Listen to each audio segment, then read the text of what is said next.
So they're about 10 years old now? They are. Exactly. She turned 10 on about 2 weeks ago, 3 weeks ago. So anyway, let's see if they come. I'm sure she will. You want us to stay in the car? Obviously. Give you this? Yeah, sure. Maggie! Come here! Maggie! Here she comes.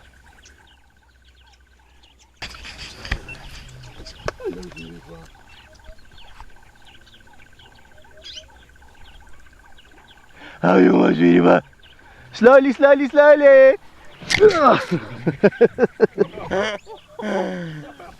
Oh, wow. Where have you been? Where have you been?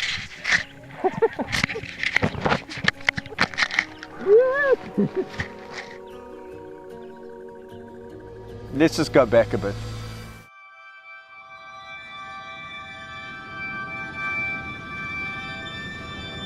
I lie down there next to them and I just think, you're just so beautiful. What would I do to make you better? I can't. As a kid, I could really only remember lions in storybooks. I would always imagine, lions to be wandering the plains of Africa and, exactly where, what you doing? Exactly where they should be. Oh.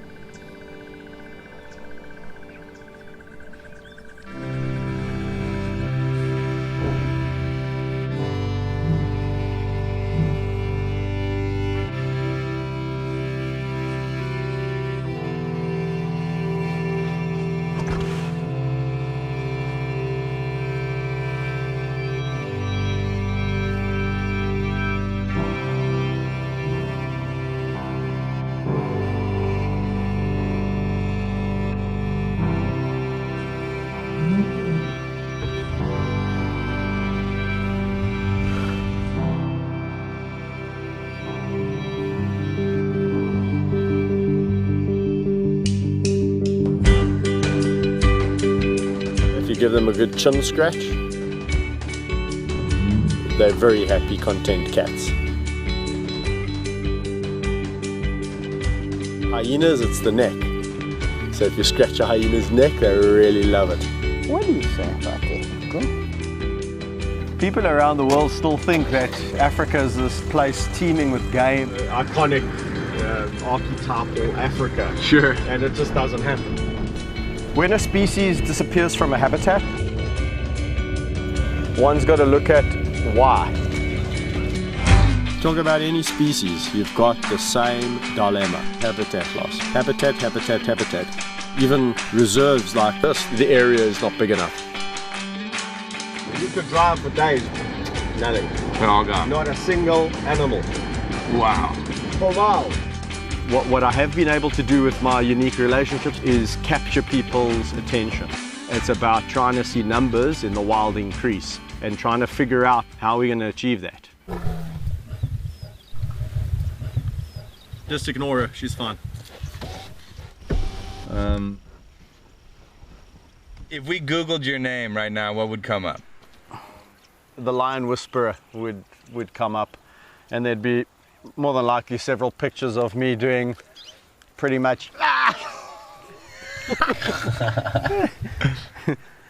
there'd be several pictures of me pretty much doing what I'm doing now. Do you see yourself as a lion whisperer?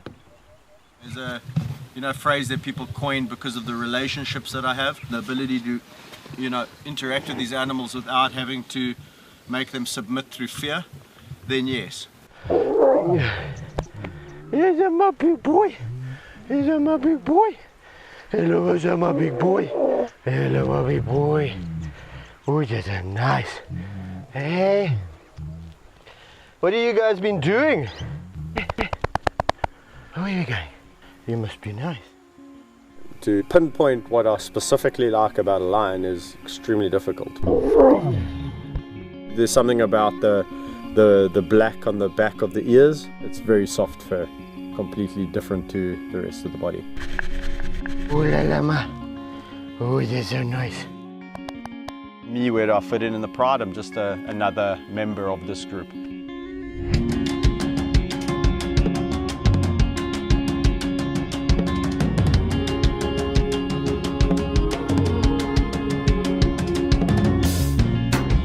Lions don't really have a strict hierarchy like most would imagine. Whether it's a male or a female, I don't know how they see me, but I definitely fit in as a lion.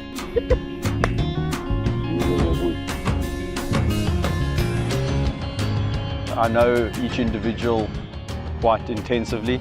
That's my job, to get to know each character and to get to bond and relate to certain characters. Obviously, like people, you're going to relate to certain individuals better than others.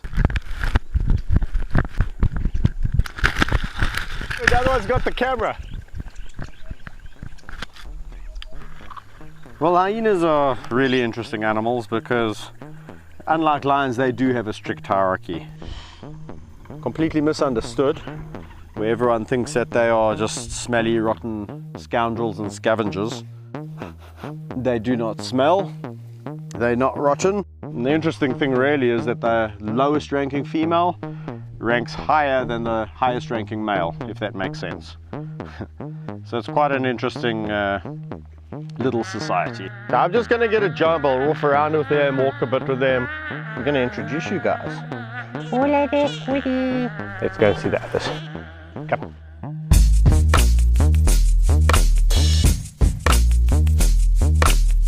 Let's introduce Monty, the human trapped in hyena clothing. He's moved up the rankings now. He's probably the highest ranking male, and he has a lovely personality. This is Woody, and Woody is the second highest ranking female. She's below Gina, the one chomping over there who won't give me the GoPro back. Gina is the matriarch and is a gorgeous girl, a loving matriarch in the way that she rules this clan.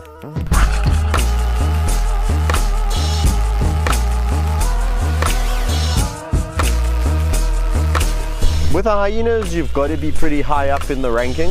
With some clans, I've found in the past that I'm right up there, literally on a par with the matriarch. And then in other clans, I scratch my head. No, Gina. Having worked with them for about 13 years, I'm only beginning to scratch the surface. The lions would kill me if they heard me say this, but for survival, I would rather be a hyena.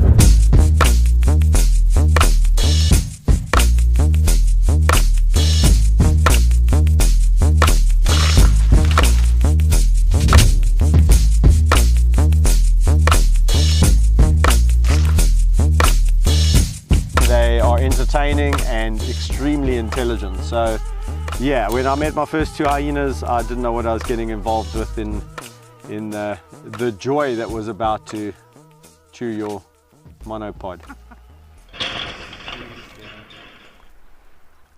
I'm gonna try and see if I can conjure. Where's Woody? Oh yeah, they are. They're hiding behind this bush, yeah. Keeping an eye on us. Why are you two being so naughty? Oh yeah, my girlie. They're almost like saying, you should be here. 1, 2, 3.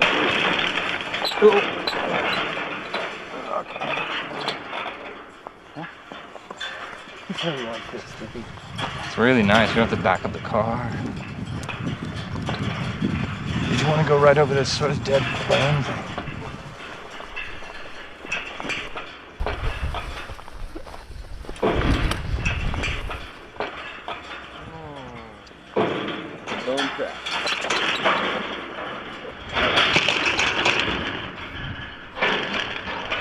How about their personalities? Like they have such a cartoonish like face and character. So people generally see a friendly side and they go, ah, and it lulls people into this false sense of security.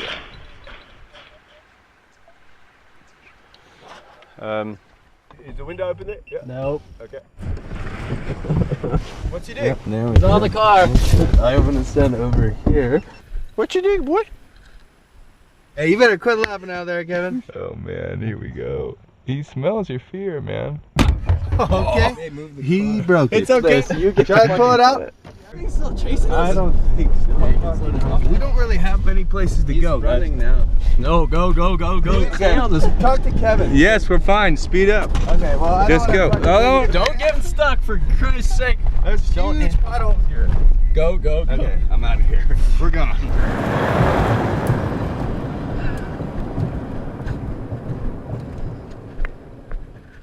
The interactions have always been boisterous.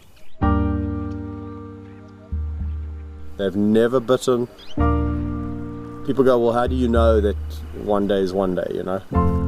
I've seen people with incredible relationships and it ends in tears. Because I know them, I don't react. So I've almost learned to detune my reactions. But you tell somebody, don't react. And then the thing goes, I go, wah!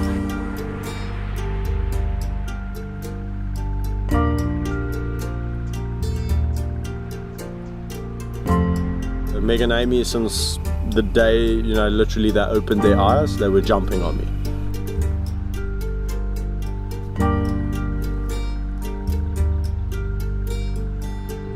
People said when they get to a certain age, you're going to have to stop that. You know, they just got bigger and bigger and bigger.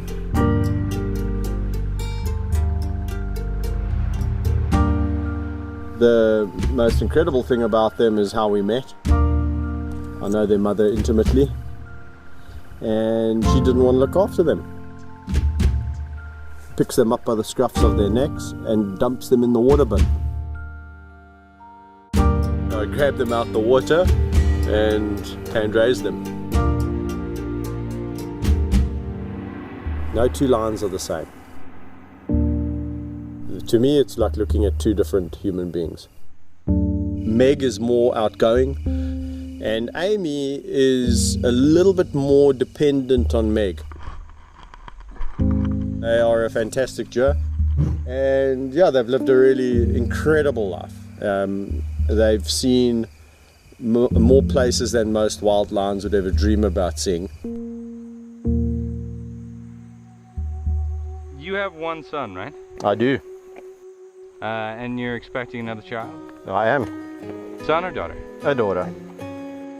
For my kids, what I really hope the legacy will be is that they have something to go into pertaining to the wild. As a whole, lions are not doing well. They've declined down to miserable numbers. I'm trying my damnedest to create awareness. People see me interacting with the lions, and I think they start to think, well, gee, imagine Africa without lion.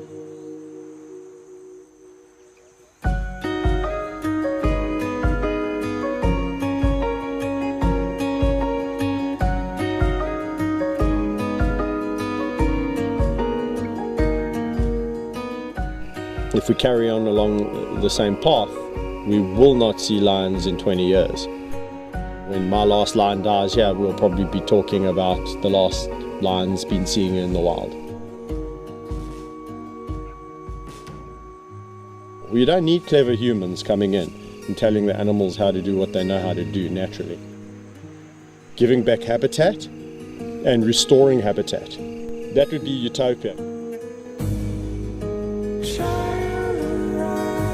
We want to set a precedence to tell the world that we love our iconic species, being the lion, and we're here to protect it.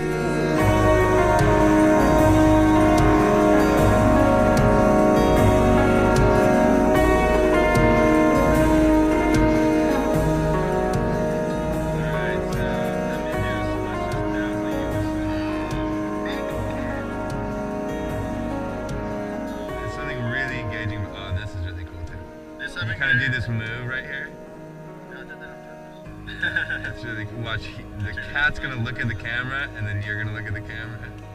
She's gonna look at it again here. Yeah, like this cut right here. And then you look at it.